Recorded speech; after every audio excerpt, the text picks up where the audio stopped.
Assalamualaikum warahmatullahi wabarakatuh. Perkenalkan, nama saya Arif Musa dengan NIM 9414230007. Jurusan Ilmu Ekonomi, Fakultas Ekonomi dan Bisnis.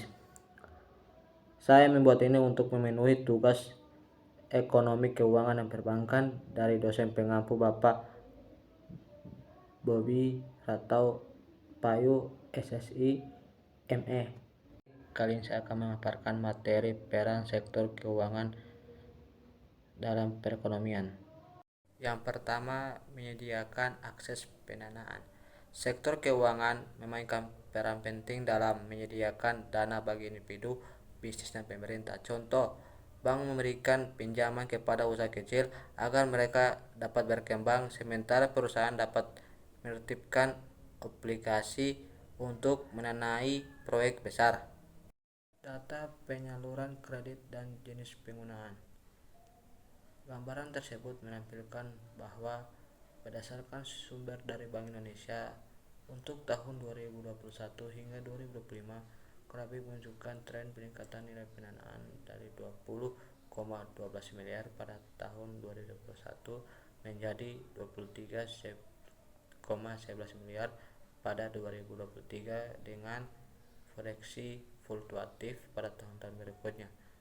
Dan data ini mencerminkan bagaimana sektor keuangan memainkan peran kunci dalam mendukung pertumbuhan ekonomi dengan menyediakan akses pendanaan yang lebih luas. Yang kedua, memfasilitasi investasi dan tabungan. Lembaga keuangan menyediakan tempat yang aman untuk menyimpan uang dan berbagai instrumen investasi untuk meningkatkan nilai aset. Contoh, tabungan. Masyarakat dapat menyimpan uang di bank dan mendapatkan bunga. Yang kedua, investasi. Dana masyarakat dapat diinvestasikan dalam saham, obligasi, atau reksadana yang membantu perusahaan yang mendapatkan modal untuk ekspansi.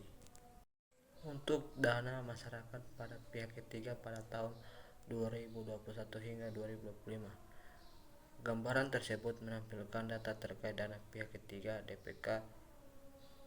Berdasarkan sumber dari Bank Indonesia, DPK merujuk pada dana yang dihimpun oleh perbankan dari masyarakat dalam bentuk tabungan giro dan deposito. Data menunjukkan tren peningkatan DPK dari 79,44 miliar pada 2021 menjadi 87,39 miliar pada 2023 sebelum mengalami sedikit penurunan pada tahun 2024. Secara keseluruhan, data ini menunjukkan bahwa perbankan memiliki peran krusial dalam mengelola tabungan masyarakat dan menyalurkan dana tersebut untuk mendukung investasi yang dapat mendorong pertumbuhan ekonomi secara berkelanjutan. Yang ketiga, meningkatkan efisiensi ekonomi. Sektor keuangan memastikan bahwa dana yang tersedia dialokasikan ke sektor-sektor kolektif yang membutuhkannya. Contoh, perusahaan yang memiliki ide inovatif tetapi kekurangan dana dapat memperoleh investasi melalui bank atau pasar modal. Yang kedua, sistem keuangan yang efisien. Sumber daya ekonomi dapat digunakan secara optimal, mengurangi pemborosan. Data untuk volume dan nilai transaksi uang elektronik di Indonesia dari Januari 2021 hingga Agustus 2024. Grafik ini memperlihatkan tren yang meningkat dalam jumlah transaksi dalam ribuan transaksi serta nilai transaksi dalam miliar rupiah. Tren pertumbuhan transaksi uang elektronik ini menunjukkan bagaimana sektor keuangan berperan dalam meningkatkan efisiensi ekonomi dengan menciptakan sistem pembayaran lebih cepat, murah, dan aman. Yang keempat, mendorong pertumbuhan ekonomi. Akses ke modal memungkinkan bisnis untuk berkembang, menciptakan lapangan kerja, dan meningkatkan daya beli masyarakat. Contoh, pinjaman dari bank memungkinkan perusahaan membeli mesin baru, meningkatkan produksi, dan mempekerjakan lebih banyak pekerja. Yang kedua, dengan meningkatnya aktivitas ekonomi, pendapatan masyarakat bertambah yang pada akhirnya mendorong pertumbuhan ekonomi nasional. Data terkait PDB dan pertumbuhan berdasarkan lapangan usaha.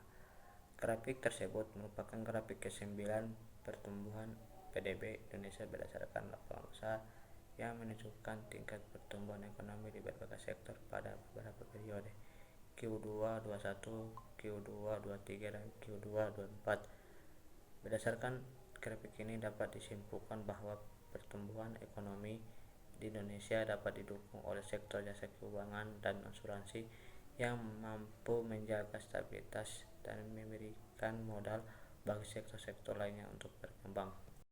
Yang kelima, stabilitas keuangan. Sistem keuangan yang stabil mencegah krisis ekonomi dan melindungi masyarakat dari dampak keuangan yang buruk. Contoh, peran bank sentral mengawasi peredaran uang, suku bunga, dan kebijakan moneter agar inflasi terkendali. Yang kedua, peraturan keuangan. Otoritas seperti OJK, otoritas keuangan, memastikan bahwa bank dan perusahaan keuangan beroperasi dengan sehat dan bertanggung jawab. Data inflasi Indonesia dari April 2024 hingga Januari 2025. Gambaran ini menunjukkan bahwa inflasi di Indonesia dari April 2024 hingga Januari 2025 yang bersumber dari Bank Indonesia. Inflasi mengalami tren penurunan selama periode tersebut dengan angka tertinggi pada April 2024 sebesar 3%, kemudian turun secara bertahap hingga mencapai 0,76% di bulan Januari. Berikut data inflasi di bulan April 2024 sebesar 3% atau tertinggi. Di bulan Mei 2024 sebesar 2,84%. Di bulan Juni 2024 sebesar 2,51%. Di bulan Juli 2024 sebesar 2,13%. Di bulan Agustus 2024 sebesar 2,12%. Di bulan September 2024 sebesar 1,84%. Di bulan Oktober 2024 sebesar 1,71%. Di bulan November 2024 sebesar 1,55%. Di bulan Desember 2024 sebesar 1,57%. Di bulan Januari 2025 sebesar 0,76% atau terendah. Data ini menunjukkan bahwa inflasi menurun dalam kurun waktu 9 bulan yang bisa dikaitkan dengan kebijakan ekonomi dan sektor keuangan dalam menjaga stabilitas harga. Terakhir, tentang mendukung inklusi keuangan. Inklusi keuangan bertujuan untuk memberikan akses layanan keuangan kepada seluruh lapisan masyarakat, termasuk yang belum terjangkau oleh sistem perbankan tradisional, contoh fintech, teknologi keuangan, dan bank digital mempermudah masyarakat pedesaan untuk membuka rekening atau mendapatkan pinjaman mikro tanpa harus datang ke kantor cabang atau fisik. Yang kedua, dengan meningkatnya inklusi keuangan, lebih banyak orang dapat memanfaatkan layanan keuangan untuk meningkatkan taraf hidup mereka. Data Indeks Literasi Keuangan di Indonesia tahun 2025 berdasarkan berbagai karakteristik seperti klasifikasi desa. Per kota memiliki indeks literasi lebih tinggi 69,71% dibanding pedesaan 59,25%. Yang kedua, gender. Laki-laki sebesar 64,14% memiliki tingkat literasi keuangan lebih tinggi dibanding perempuan sebesar 66,75%. Yang ketiga, kelompok umur. Kelompok usia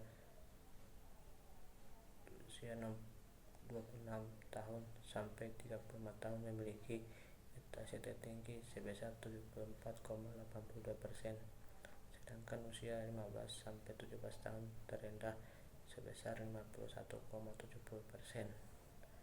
Pendidikan semakin tinggi